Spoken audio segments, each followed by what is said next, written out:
morning. I'm Alexis Pointer, and today I'll be giving a speech on casualty assessment.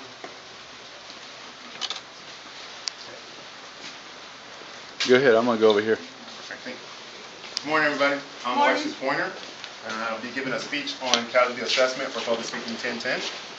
I'd like to start by first saying I've been a medic for the United States Army for about 5 to 6 years.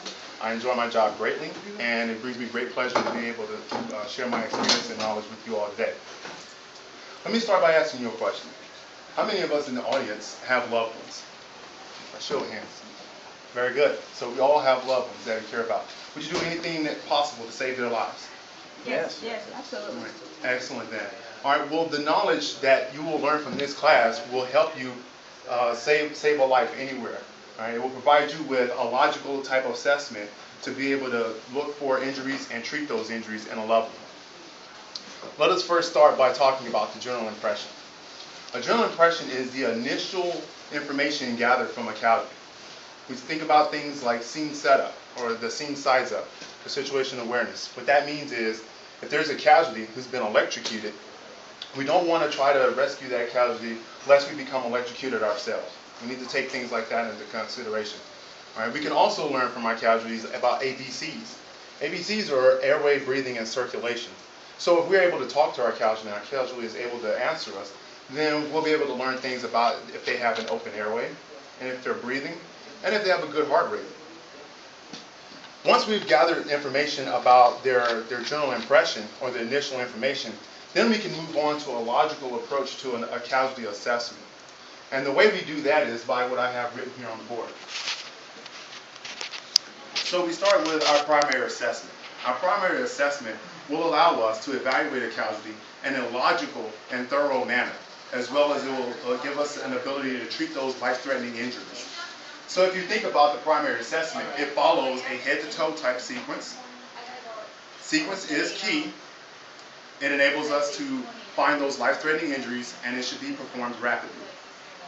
Now that we understand, let's start with hemorrhage. Hemorrhage is massive or major bleeding from the body. All right, so in this, we attempt to try to identify and control life-threatening hemorrhage. Once that is done, then we move on to the airway. We try to open the airway using some type of a manual maneuver, i.e. the head tilt chin lift or the jaw thrust. The specifics for performing these maneuvers can be looked up and found in the American Heart Association's Basic Life Support Guidelines for 2012. Once you've opened the airway, if available, then you can use something like a basic airway adjunct to maintain an open airway for the casualty so that they may be able to breathe. Once you've opened and established a good airway, then you can move on to breathing. A casualty should be able to breathe on their own. This is called spontaneous respirations. If they're not able to breathe on their own, then you may need to do something like mouth-to-mouth resuscitation, also known as rescue breathing. The specifics for this task can also be found in the American Heart Association's Basic Life Support Guidelines of 2012. Once you've done that, then you can try to establish or quantify circulation by trying to get a heart rate or establish a location for the pulse, either in the radius, which is taken in the wrist, or in the carotid, which is usually taken in the neck. Take care to avoid trying to take a pulse with your thumb because your thumb has its own pulse. So whenever possible, use the index or the middle finger. Once you've done this, you can try to establish disability. Disability does not necessarily mean if the person can walk or move. We're trying to establish what is known as a level of consciousness. And we do that by using an acronym called AVPU. AVPU, also alert, verbal, painful, or unresponsive. We do this in order to establish a level of consciousness and get an idea of how well our casualty is perfusing mentally. Once we've done that, we go down to expose. We'll try to expose the casualty further by removing their clothes to try to look for any other minor injuries. We want to take care to preserve their modesty though, so only remove what is necessary to treat life-threatening injuries and then be sure to cover them back up. We also do this to prevent another life-threatening injury called hypothermia, which is a sudden and a low drop in the core body temperature, below 98.6 degrees Fahrenheit. After we have done all that, then we can try to gather a full set of vitals. Every rescuer in the field should be able to gather at the very least a heart rate, a respiratory rate, and a blood pressure.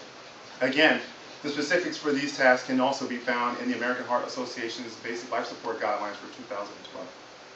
So now that we've talked in depth about the logical sequence of gathering a casualty assessment, the general impression, and how to go about a logical sequence in order to evaluate a casualty and treat those life-threatening injuries, you should be able to treat a casualty in any given situation with a logical sequence, even if that person is a loved one.